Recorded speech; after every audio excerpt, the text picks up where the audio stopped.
Size matters in combat sports, and there's a reason weight classes exist. Terence Crawford is one of the most technical and skillful boxers of our time. But Canelo Alvarez isn't just skilled, he brings firepower and size to the table. And while the story of David and Goliath is inspiring, boxing doesn't always follow fairy tales. That said, here's why boxing legends believe Canelo versus Crawford won't even be close. Terence Crawford is set to make an audacious leap up 3 weight classes to challenge the hard-hitting Mexican superstar Canelo Alvarez in a high-stakes showdown that could etch their names even deeper into boxing's GOAT conversation. This isn't just another super fight, it's a battle of legacy, skill, and sheer willpower.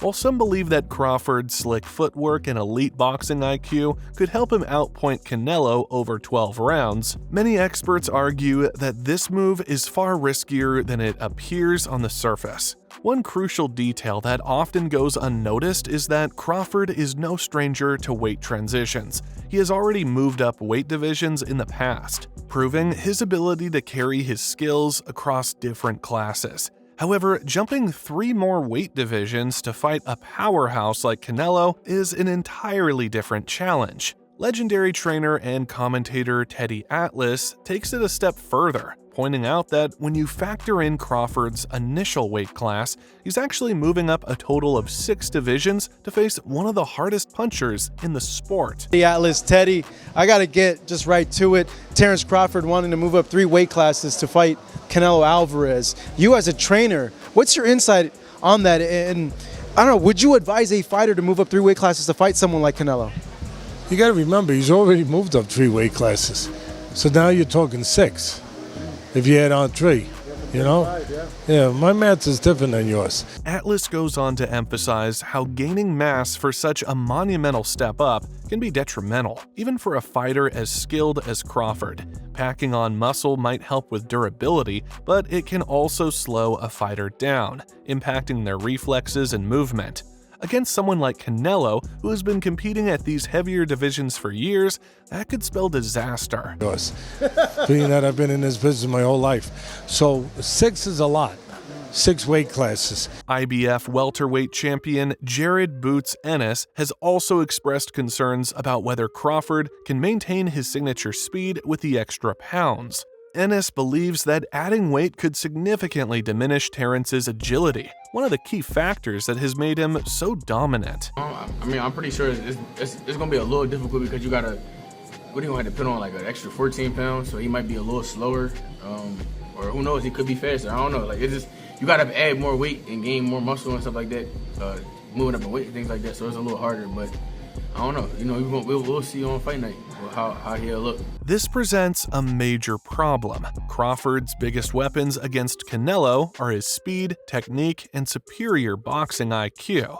If the added weight hinders these attributes, he might find himself at a serious disadvantage. Slower movement means fewer escape routes, and against a relentless pressure fighter like Canelo, that's a nightmare scenario. Former 2-time welterweight champion Shawn Porter has voiced his own concerns, particularly regarding Crawford's ability to withstand Canelo's power. Porter worries that at some point over 12 rounds, Canelo only needs to land 1 clean shot to change the entire fight, or even end it outright. The others say, like, no, that's 2 more weight classes. Like, once he gets touched by Canelo, it's going to be different.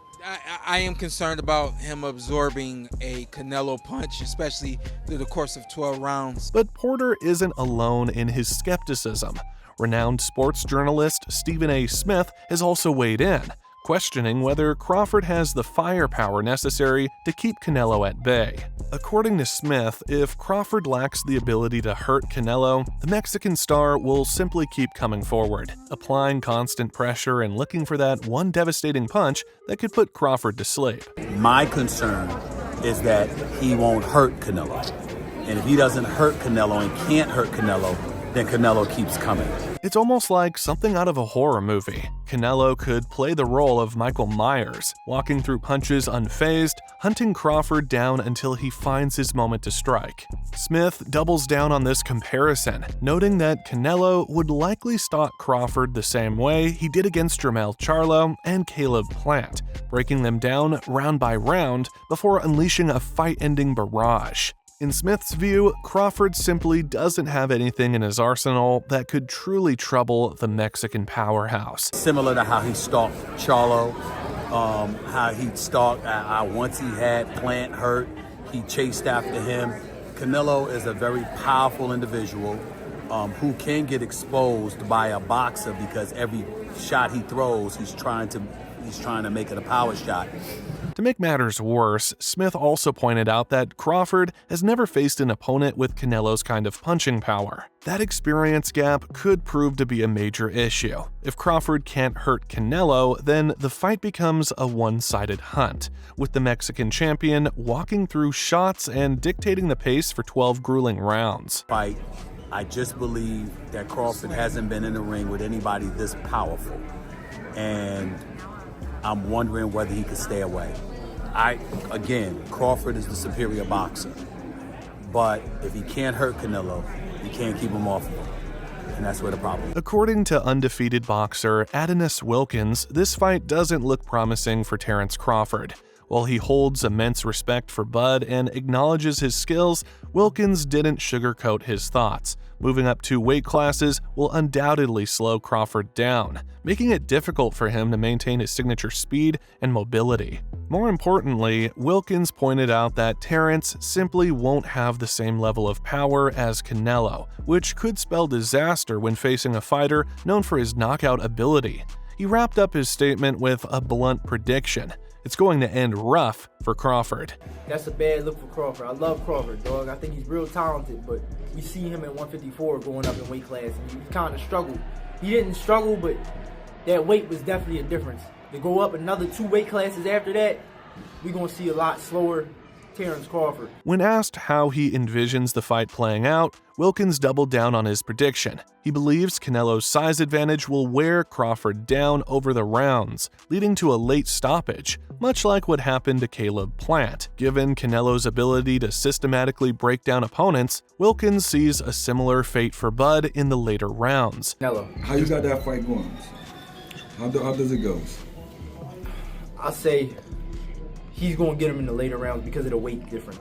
The weight difference is going to affect Crawford's win most likely, so he's probably going to slow down around 9 to 10 rounds. I think it's going to end up just like the Caleb Plant fight. Caleb Plant was winning that fight until them later rounds, so when it gets into them later rounds, I think Canelo's going to speed it up and start really hurting him with the power shots. Another major concern was raised when Coach Reg was informed about the actual walk-in weights of both fighters. The weight discrepancy stunned him. While Crawford's natural weight outside of fight camp hovers around 170 pounds, Canelo could be walking around at a staggering 200 pounds. That's a whopping 30-pound difference, which could give the Mexican an overwhelming physical edge in the ring. 90. I would say 90s if he's in the gym, but 200 if he's chilling. Damn. That's out of pocket. Walk around at that weight and just coming up, and you just coming up from 47 to 68. That's a huge difference. Veteran boxer Greg Hackett also chimed in, emphasizing how crazy it is for Crawford to jump from 135 pounds, where he originally started, to a massive 168 pounds. He firmly believes that this drastic jump won't do Crawford any favors against a naturally bigger, stronger Canelo. So you can't really say with him, though. That's what makes it so interesting. And we have to remember this man started at 135 pounds, and we talking about this fight to be at 168. That's crazy. Even Floyd Mayweather's uncle, Jeff Mayweather, acknowledged that Crawford is the superior technical fighter. However, he cautioned that Bud is stepping into Canelo's domain, a weight class where the Mexican has reigned supreme. Jeff stressed that for Crawford to win, he has to fight a perfect mistake-free fight while also capitalizing on a rare slip-up from Canelo. The problem? Canelo rarely makes mistakes, which makes Crawford's path to victory an extremely difficult one. Skill-wise, I think he's a better fighter than Canelo, but Canelo is also a great fighter but he owns that weight class that he's in. So I would just say that I think that Crawford has to fight almost a perfect fight to win, and take advantage of Canelo's mistakes. One of the most insightful perspectives comes from Kyrone Davis, a boxer who has had the privilege of sparring with both Canelo and Crawford.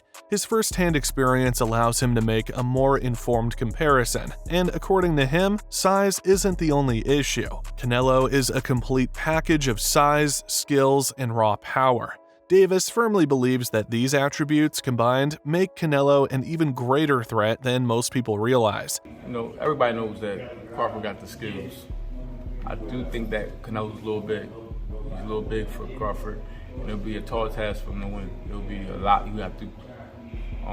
It'll be a lot to get that victory based on, you know, size alone.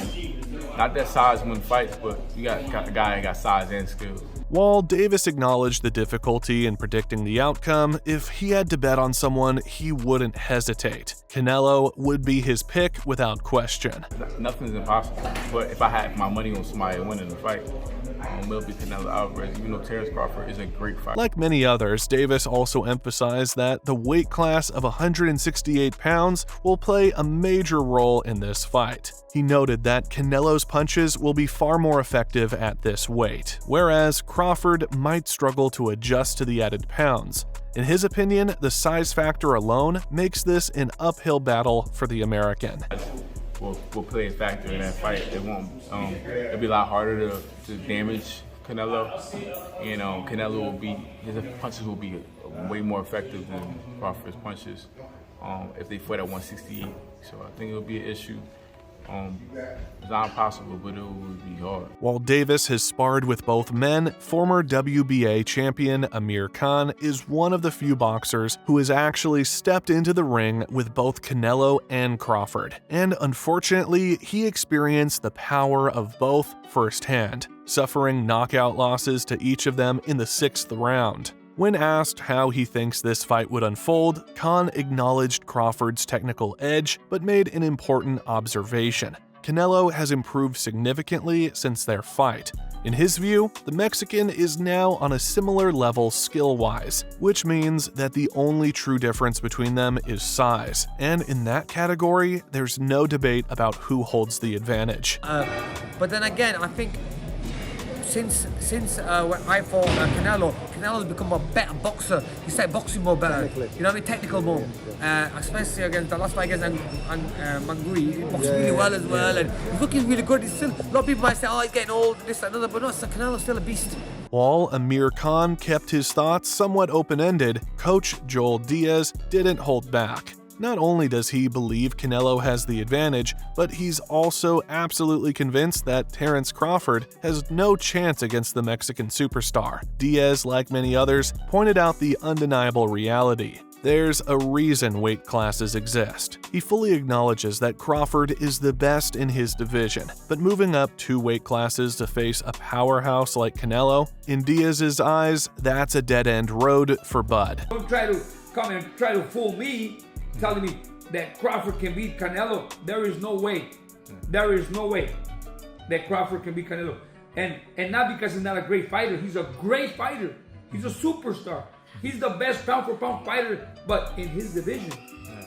I mean, risking other divisions, especially 3 divisions up, it's hard. In the end, while Terence Crawford's skill, speed, and boxing IQ are undeniable, the overwhelming consensus among boxing legends and experts is that size and power will be the deciding factors in this fight. Moving up multiple weight classes against a powerhouse like Canelo Alvarez is a monumental challenge, one that many believe will be too much for Crawford to overcome, from concerns about his ability to absorb Canelo's punches to the potential loss of speed due to added weight. the odds seem stacked against him. Unless Crawford pulls off a near-perfect performance, Canelo's experience, size, and relentless pressure could lead to a dominant victory for the Mexican superstar. And what about you, fight fans? Do you think Terence Crawford can shock the world and defeat Canelo? Let us know in the comments below, and don't forget to like and subscribe for more content like this.